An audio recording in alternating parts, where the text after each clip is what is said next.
In 1979, chaos when the FAA grounds every DC-10 in America. You can imagine if one of your real workhorse airplanes is grounded, it's a terrible situation. The reason? Look at this.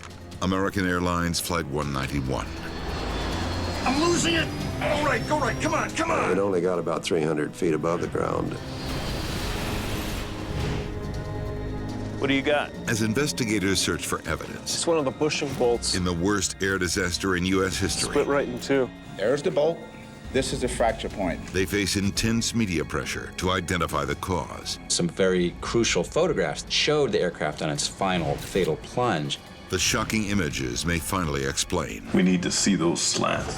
why 271 people died seconds after leaving the ground. Ladies and gentlemen, we are starting our approach. We lost both engines. Mask of the alert. Emergency detect.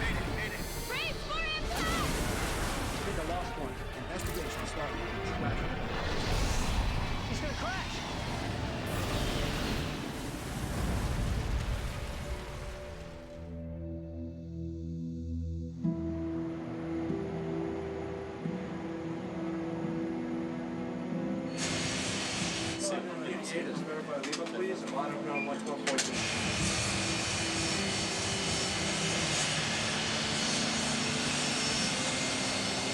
Any updates on the weather? Surface wind, 20 degrees at 22 knots. Nothing but blue skies. On a Friday afternoon, the seasoned crew of American Airlines Flight 191 Rudder set. makes final preparations for takeoff Spoilers armed. from Chicago's O'Hare Airport. Captain Walter Lux was scheduled to have the weekend off, but is covering for a friend. This crew was a very experienced crew. The captain had approximately 22,000 hours of flying time, of which about 3,000 hours were in the DC-10. So he was a very, very experienced pilot in the aircraft. The DC-10's three-engine layout makes it one of the most recognizable passenger jets on the runway. They're being flown by almost every major airline. The DC-10 was a very popular airplane. It was one of the first jumbo jets, so the airlines were able to put twice as many people on board the airplane and only feed 3 engines instead of 4, so it was much more economical for them because they could eliminate a lot of flights and still carry the same number of passengers. American 191, good afternoon. Taxi into position on runway 32. Right and hold. American 191, thank you. Taxi and hold, runway 32 right. Flaps and slats to 10. Takeoff and landing are the most crucial and most difficult and busiest times in the cockpit. It's the Friday before Memorial Day. There are 258 passengers on board for the flight to Los Angeles. On this flight, a live feed from a video camera mounted in the cockpit allows passengers to watch the takeoff from the cabin. It's a new feature for American Airlines. It was simply showing the runway and what the pilots were seeing as you took off or as you came in for a landing. So it was just like a movie for the passengers. American 191, you are cleared for takeoff. American 191 underway. You have control. I have control. Runway clear? Clear? Okay, setting takeoff thrust. Here we go. You apply takeoff power. You've got 3 engines pushing you down the runway. Sharing the pilot's view from the cockpit is a thrill for many on board. At 3:04 p.m., the plane is seconds away from lifting off. V1. You accelerate to V1, which is the speed beyond which you can no longer abort the takeoff. So you have to keep going. You have to take off no matter what happens. Rotate. A few seconds later, you reach rotation speed. This is when the pilot would lift the nose, the front wheel would come off the runway.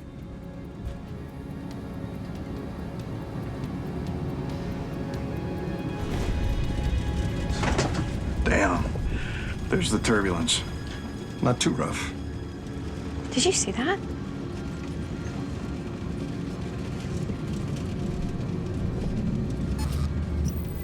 I've lost power to my side. The captain's instruments suddenly go dead. Looks like we've lost number one. And he's lost power from the left engine. But the plane is already airborne. You have to keep going. You have to climb out.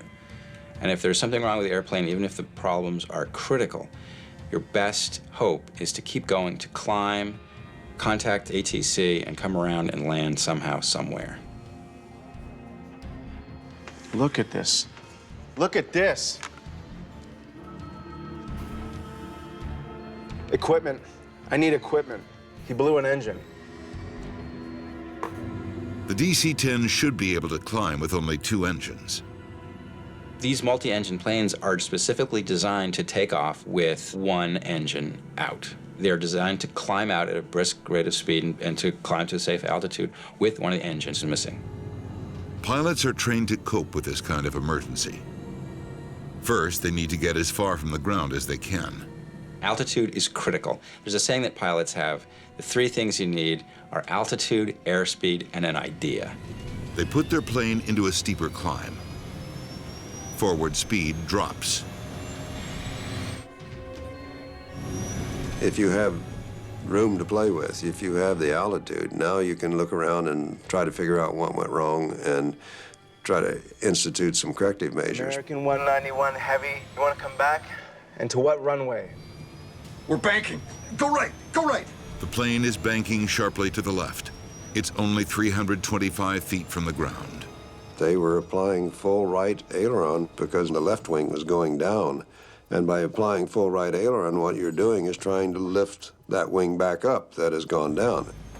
You might try to turn the ailerons the other way harder. And if that still doesn't work, something's clearly wrong. I can't hold it. American 191 Heavy, do you copy? He's not talking to me. Losing power from one engine should not be causing the plane to bank. Passengers have a frightening view of the ground below. What's going on? The pilots can't get the altitude they need, and they're banking further and further to the left. I'm losing it. Go right, go right. Come on, come on. 300 feet, we're losing altitude. The cockpit camera gives passengers a glimpse of their fate. But they are not the only ones whose lives are in danger. A trailer park just north of the airport is home to thousands of people. Oh, God. And the plane is heading straight for it. Witnesses on the ground can clearly see Flight 191 flying on its side.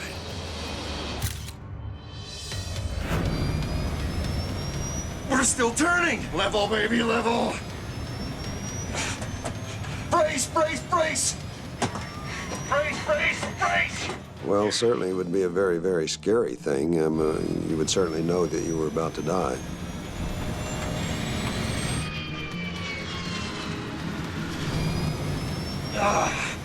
We're losing it. Go right, go right, go right. There he goes.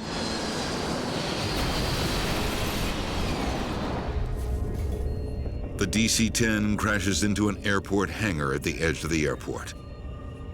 The full load of fuel instantly ignites.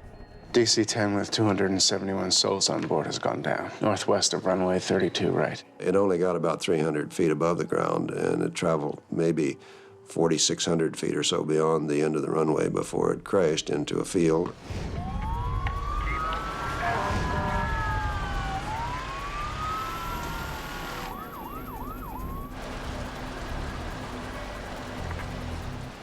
As soon as we pulled out of the station, we could see the column of smoke.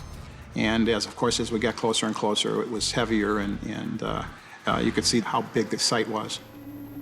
Less than a minute after takeoff, there is almost nothing left of Flight 191. Everything was smoldering, and I remember seeing pieces of the aircraft that were very recognizable, such as the landing gear, and I remember seeing one of the engines also. Rescuers find a horrifying scene. You saw what was recognizable as torsos, body parts. It just brought back the human element, and you realized and thought about the people who were on board. As they begin assessing the full scope of the disaster, they have very little hope that anyone survived. American Airlines Flight 191 has crashed just short of the trailer park beside Chicago's O'Hare Airport. The DC-10 has also obliterated a hangar beyond the runway. There were some distinct odors. Jet fuel, certainly that was the overpowering odor. And then the eerie quiet, I remember. Once the fire is under control, the search for survivors can begin. But as you walked the scene, it was pretty obvious pretty quickly that there were no survivors. It was very, very frustrating to realize that no matter what your training was, there was nobody there that you could help. All 271 people on board are dead. 2 workers inside the hangar have also been killed. It's the worst aviation disaster in U.S. history.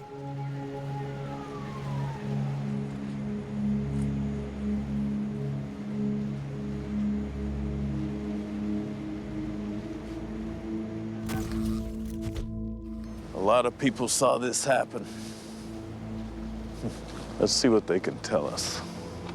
The National Transportation Safety Board must now figure out what went wrong on Flight 191. This is a breaking news special report. Good evening. An American Airlines DC-10 crashed just after takeoff this afternoon from Chicago's O'Hare International Airport. This is the kind of accident which unfortunately really grabs the imagination of the public and can do so much to cast a stain on the reputation of an airline, of an aircraft, on air travel in general. Thousands of people fly aboard DC-10s every day. If there's a flaw in the plane, investigators need to find it before more people are killed. The stakes were very high for the NTSB to get this investigation right. The airlines wanted the public to understand that this was fundamentally a safe aircraft. They are eager to hear from the many people who saw the crash, especially those with the best view, controllers in the tower. Look at this. Look at this. The controllers reveal that Flight 191's left engine didn't simply fail. The engine fell off the plane just after they lifted off. I saw it fall. If you were sitting on the left-hand side of the airplane, what you would have seen was the #1 engine on the left side rotated up and flipped back and disappeared behind you. Did you see that? That's the last thing an airline passenger wants to see. These engines are actually designed to go back up over the wing in case of failure so that they will miss the tail as they go by and not cause damage to the tail section. They will go over the tail. The engine has landed nearly 2,500 feet from the end of runway 32 right. The team scours the tarmac for any pieces that came from the plane. How's the DC-10 lose an engine? The smallest piece of evidence could be of vital importance. Never seen anything like this. That is not supposed to happen. The engineering is supposed to be so robust that that will not occur. So when that happens, you'll have the undivided attention of everybody involved in the investigation, because that's a big deal. In the entire history of commercial aviation, there have only been a handful of similar incidents. But concerns over the safety of the DC-10 are not new. This is the 3rd major accident for the plane in the last 5 years. There was a series of fatal accidents that were very high profile in the news, and the name DC-10 kept appearing time and again in headlines, led the public to wonder what was going on with this airplane. In 1972, American Airlines Flight 96 lost its rear cargo door shortly after takeoff from Detroit. The DC-10 was at almost 12,000 feet when the door blew out, causing an explosive decompression that severed essential control cables. The pilots were able to make a successful emergency landing, saving all on board.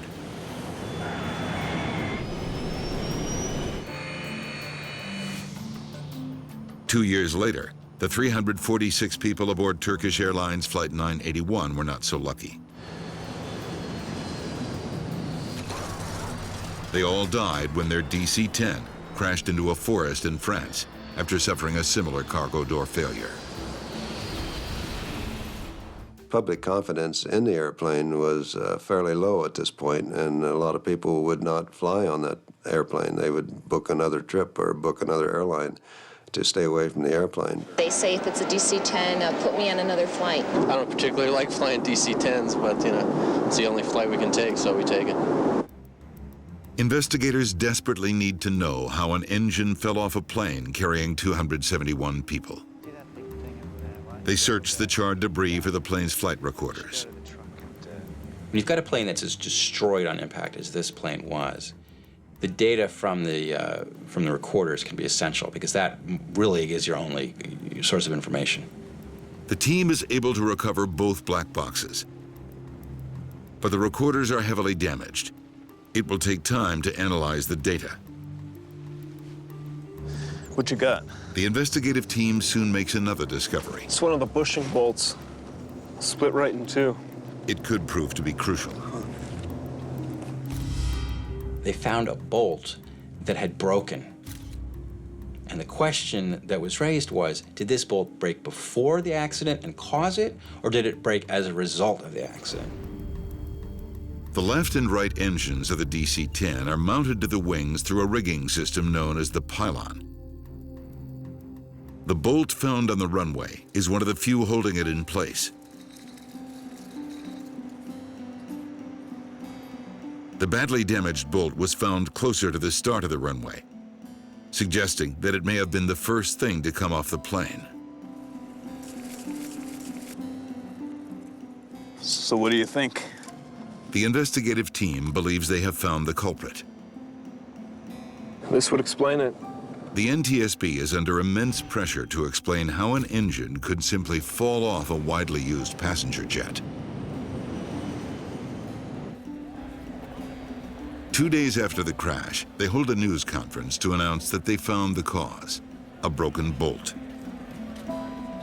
There's the bolt. There's a nut still attached to part of the bolt. This is the fracture point. Well, I arrived at the scene of the investigation, and it was a press conference going on at that time, in which the vice chairman of the safety board was speaking, and he had just concluded. Michael Marks is a metallurgist with the NTSB. What did you guys say about the bolt? We said this is it. This is why the engine came off. He's an expert in fractures and failures of airplane parts. It was related to me that he had indicated that a bolt that was found on the runway was involved in the engine separation. Tell me you have more evidence than that. When I visually looked at it, I could see nothing on the bolt that would indicate anything out of the ordinary. All I could do is say this bolt didn't have any pre-existing cracking on it or have anything that would indicate that it had a weakness in the structure. This thing broke when it hit the runway, not before. So not exactly our smoking gun. We need more information. And to announce that you basically have some kind of cause for that engine separation without really looking at it, it was not a good idea to come out with this at that particular time. And so more caution was needed. Okay, look, we've got to forget about the media and focus on the evidence. It turned out that it didn't cause the accident, but going in, you don't know what is going to turn out to be important and what's just a red herring. The confusion at the press conference only increases the pressure. There is no room for any more mistakes. For now, the team can only study the wreckage for clues. They hope there is enough left of the plane to help them make sense of what happened. Hold on, let me see that. Okay, good. Anything from the main crash site goes over here. Anything from the runway, any engine or wing parts, goes to that side. Well, my first priorities would be to look at the actual parts, the actual separation. Where is it that this thing broke?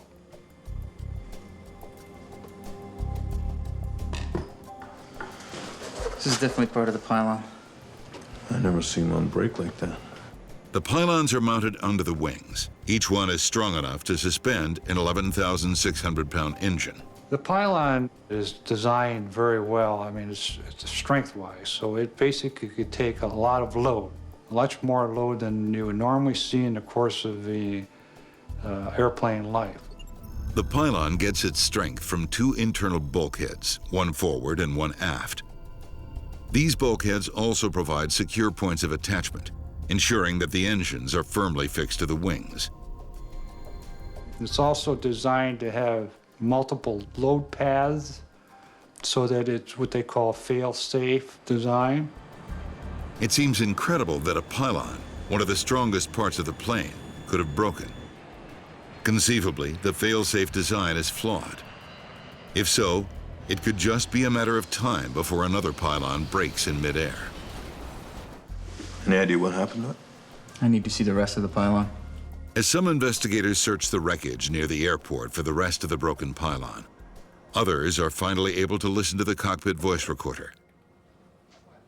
It should reveal if the pilot had any indications of a problem as they were taking off. Okay, go ahead. American 191, thank you. Taxi and hold, runway 32 right. Flaps and slats to 10. The taxi and takeoff roll are perfectly routine. American 191 underway. There is no indication the pilots were having any problems. Okay, setting takeoff thrust. Here we go. Sounds pretty routine so far. D1, rotate.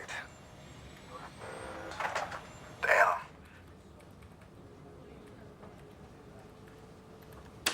Was that it? One of the tricky things about this accident for investigators was that the nature of the damage was such that the cockpit voice recorder itself was rendered inoperable. So that was a big loss of clues. The voice recorder was powered by the left engine. Damn. Once it fell off, the recording stopped. Thanks. About the last thing they heard on there was just damn. And that was the end of the recording. And that told them absolutely nothing. They may never know what happened in the cockpit after the engine fell off.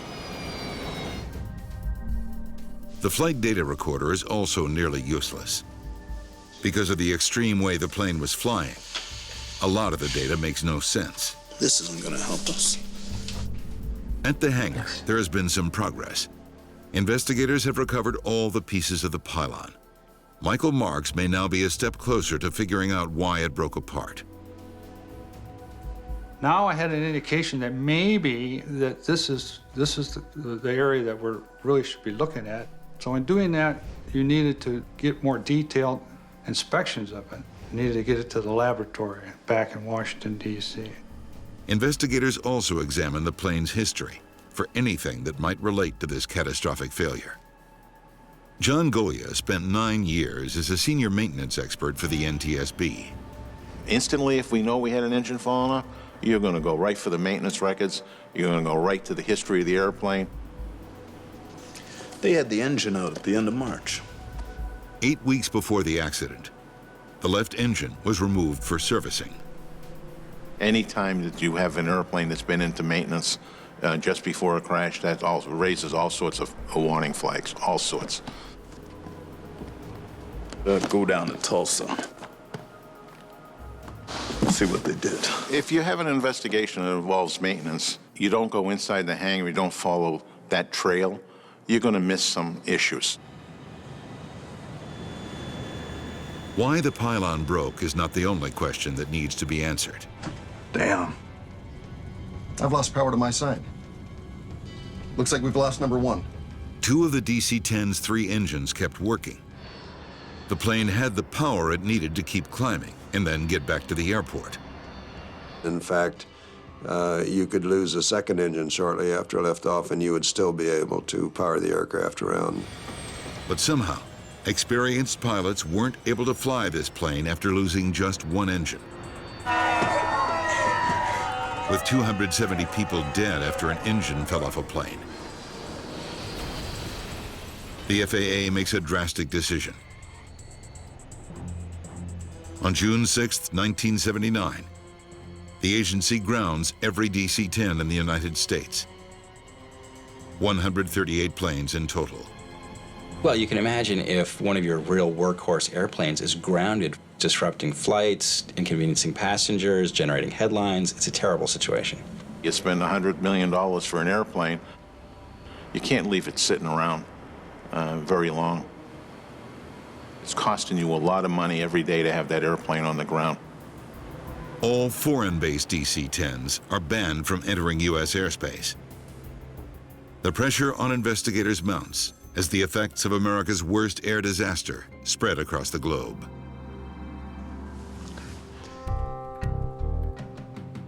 Investigator Michael Marks believes the shattered pieces from the engine pylon may explain why Flight 191 fell from the sky.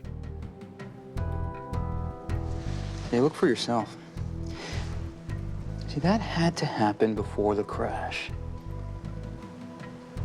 Just don't know why. When looking at the aft bulkhead in detail, there was one very puzzling thing. A close examination reveals a crack in the metal that clearly developed slowly over time. It's a telltale sign that the pylon bulkhead was already damaged before the crash. You can see where it's spread, all along there. The crack that Michael Marks finds runs along the top edge of the aft bulkhead. The cracks were consistent with a fatigue phenomenon or a cyclic behavior, a crack extending from repeated loads. Each time the load occurs, you then have an extension of the crack. The microscopic examination gives Marks another clue, a dent on the pylon bulkhead at exactly the point where the crack began. There was also a deformation that was on one of the fractures. At that time, was not absolutely sure what it all meant because it just showed a deformation. Looks like something hit the pylon. I'm just not sure what or when. Okay, I'll see what I can find. Take notes on everything. Got it. The information is available. It's on the hangar floor. It's in the minds of those people. We just have to ferret it out. Investigators arrange to watch as another DC-10 undergoes the same maintenance that was performed on Flight 191 just weeks before the crash. Can you take me up and show me how the engine's mounted?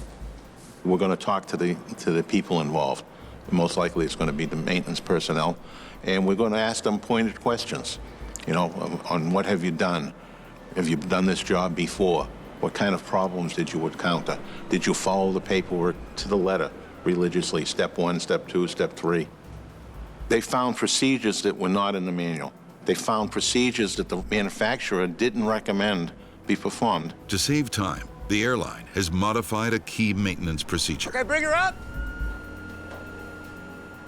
A wing-mounted engine on a DC-10 is a 24-hour adventure, which is extremely long. So there's a lot of pressure on it, getting whatever is broken repaired and getting the airplane back in the sky. The normal procedure for servicing an engine involves removing it from the pylon and leaving the pylon attached to the wing. There are hundreds of connections to be undone. Procedures from the manufacturer were deemed to be too time-consuming, and they could do it faster, better, cheaper, so they were deviating from the procedures. The quicker way involves taking out just 3 bolts. The engine is removed from the wing while still attached to the pylon. It saves about 200 man-hours of labor. It was easier. The attach points from the pylon to the wing were accessible. The attach points from the engine to the pylon were much more difficult to take apart and put back together. Removing's not the issue. It's the attempt to reinstall. Whoa, stop. Is where the problem comes from. Left a bit. Now up. Maneuvering the pylon into position with an engine attached to it is a tricky procedure. Trying to put the engine and the pylon back together, some 13,000 pounds for the engine and 2,000 pounds for the pylon, it's not easy. They were using the forklift, and this forklift is not very manageable. It cannot be finely controlled as far as the altitude is concerned. The minimum movement on the forklift was like something in the order of 1/4 of an inch. And we're talking about trying to fit something together that might be in the order of thousandths of an inch. Whoa, stop, stop. So you get just slightly the wrong angle, and you get too much pressure on it, and you're going to crack those fittings. I'm sure they didn't realize that, how quickly they could get in trouble doing it the way they were doing it. I think I know what happened.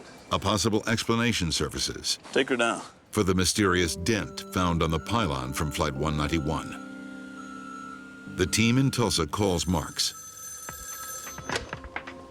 What do you got? They describe how the maintenance crew struggled to fit the pylon attachment into the mounting bracket, or clevis. And then it all came together, just like a bolt of lightning. The clevis itself had produced this deformation that was on the fracture. Marks concludes that on the accident plane, the clevis must have slammed into the top of the pylon bulkhead as the engine was being reattached. The impact could have started the crack that led to the pylon's failure and to the crash itself. The maintenance people that did this operation, which cracked the pylon, probably didn't hear anything and bang or crack or anything like that. Okay, bring her up. We call it workaround. So they work around the manual to get the job done quicker, but the process never gets the proper vetting, if you will, review from engineering and from the manufacturer. And sometimes those alternate methods have unintended consequences. Over the next 8 weeks, each time the plane took off, the stress that the massive engine put on the pylon made the crack grow larger. The engine is not only imparting a thrust load, but it's also imparting a sideways load.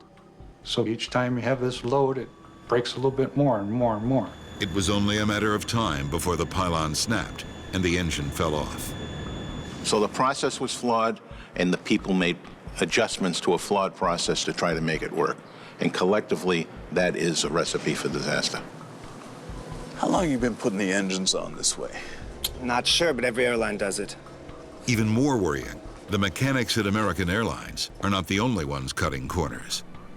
The airline shared processes, and since this engine change was so time-consuming and costly, they were all looking for a better way of doing it, a faster, better, cheaper way to do it.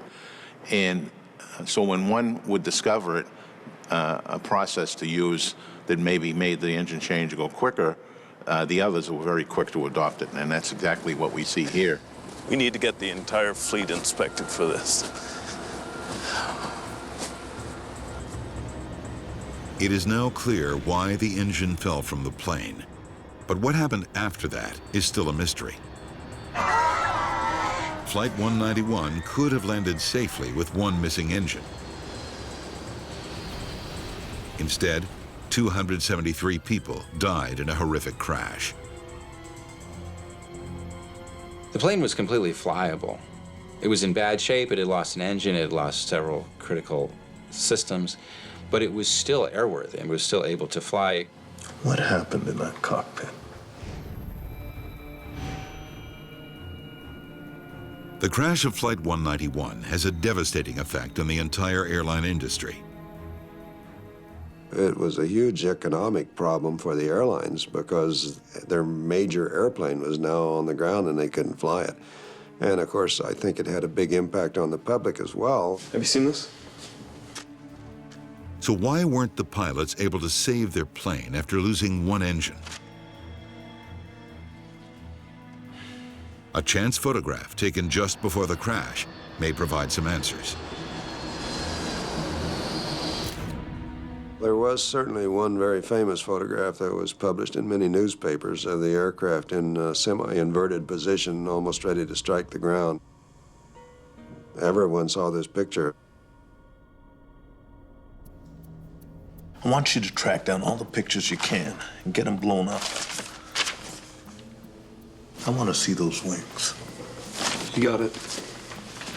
These photographs that can do so much to horrify the public can have a real use for the accident investigators.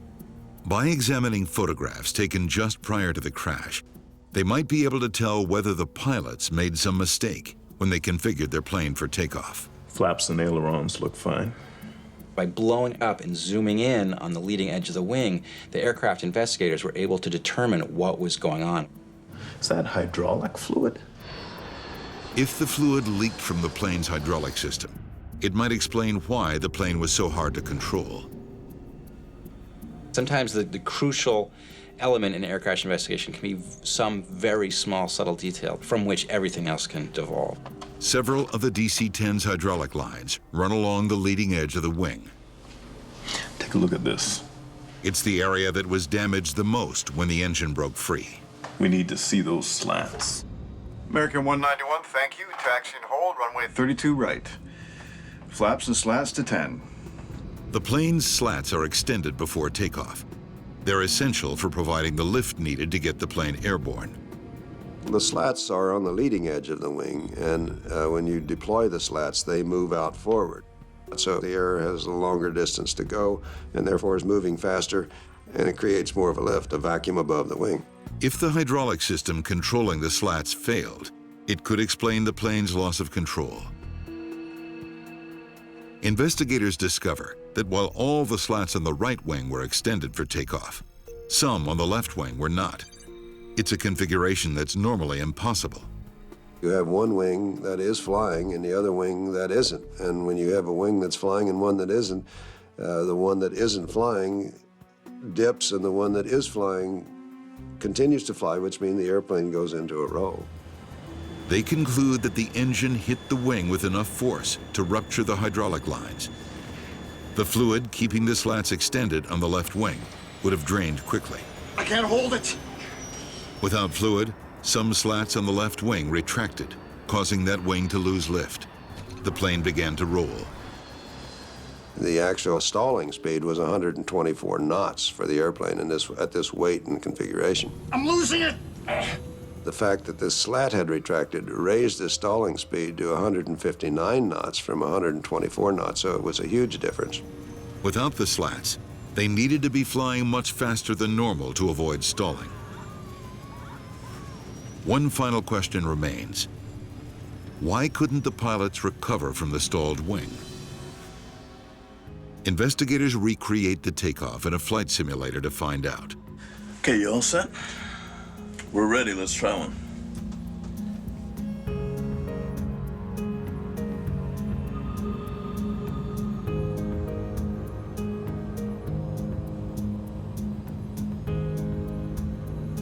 V1.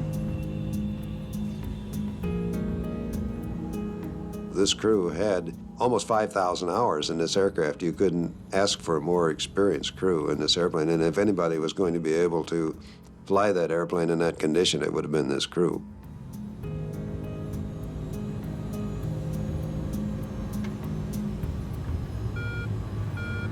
Immediately after the slats retract, there are dramatic warnings in the cockpit.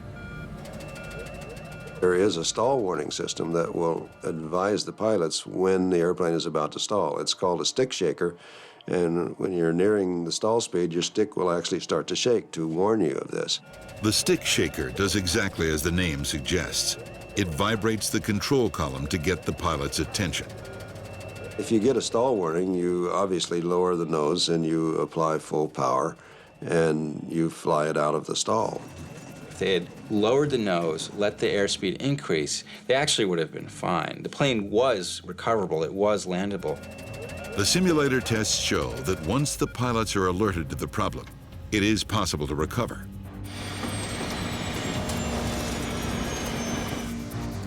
Why didn't they do that? If the pilots on Flight 191 had known they were stalling, they could have been able to save their plane.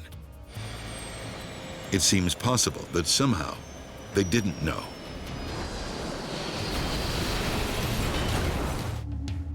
Investigators study the cockpit warning system on the DC-10 and make a crucial discovery.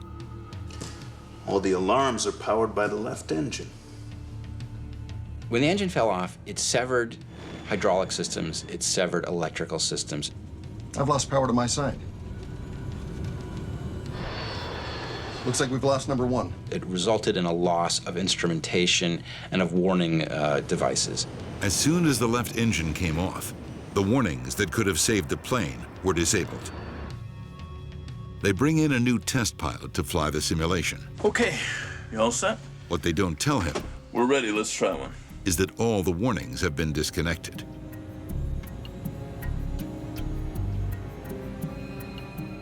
from that position in the cockpit, you can't see that left wing, and they didn't even know the engine was actually gone. They thought it had just stopped. Looks like we've lost number one. When pilots say lose an engine, we mean lose engine power. This plane actually lost an engine.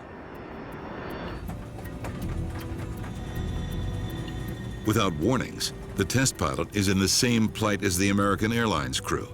He has no idea his plane has stalled. If the stick shaker stall warning device had been functioning, it's very easy to imagine that the pilot flying the airplane would have put the nose down, would have avoided a stall. We're banking. Go right, go right. Since they don't know about the stall, they follow the procedure for an engine failure on takeoff. It sealed their fate. Pilots were taught at that point in time that if you lost an engine, the whole idea was to get more altitude faster and get away from the ground. So if you lost a second engine, you would have that much more altitude to play with. And so you were taught to pull back on the wheel and go back to the minimum safe flying speed to get away from the ground. Reduce speed to 153 knots.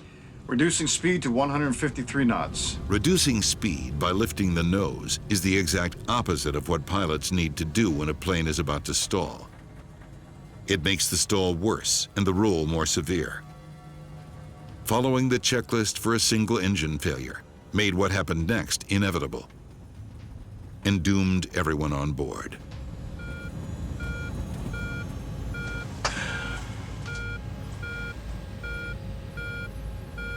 If they didn't know they were stalling, they didn't stand a chance.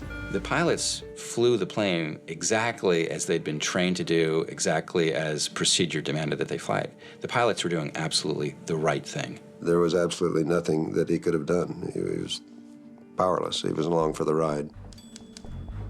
The NTSB concludes the pilots were not at fault. They do, however, fault American Airlines maintenance practices and the FAA for not enforcing proper procedures. The FAA mandates that stick shakers be installed on both pilots' control columns and that the warning system be powered by more than one engine. The plane's hydraulics are also redesigned with special plugs to prevent slats and other control surfaces from retracting if the lines are cut. When the airplanes were grounded as a result of this accident, we found a number of other airplanes with cracks in their fleet. Inspectors find 8 more DC-10s with damaged pylons. It was very scary when the inspections uncovered so many other airplanes with problems. That was very, very scary, because every one of those had the potential of being another accident. And had we not done the grounding, and we may have had yet another accident before we realized the width and breadth of the problem. This kind of accident never happened again. This engine never fell off this kind of airplane again. In the general sense, though, it teaches us how to look at safety. It teaches us how to look at the culture of training and procedures in the air and procedures on the ground. Whoa, stop, stop. One final outcome of the Flight 191 disaster, airlines reconsidered the idea of sending live video to passengers in the cabin. The passengers were able to see the airplane going into this dive and were able to see their own demise, in effect. The cockpit camera was abandoned. But the shocking photo of Flight 191's last moments remains. An image that both the airlines and the FAA likely wish could be erased. They would much rather have people think of air travel as cramped seats, bad food, luggage being lost, than with dying. Luggage being lost will make people grumble, but people dying will make people not fly.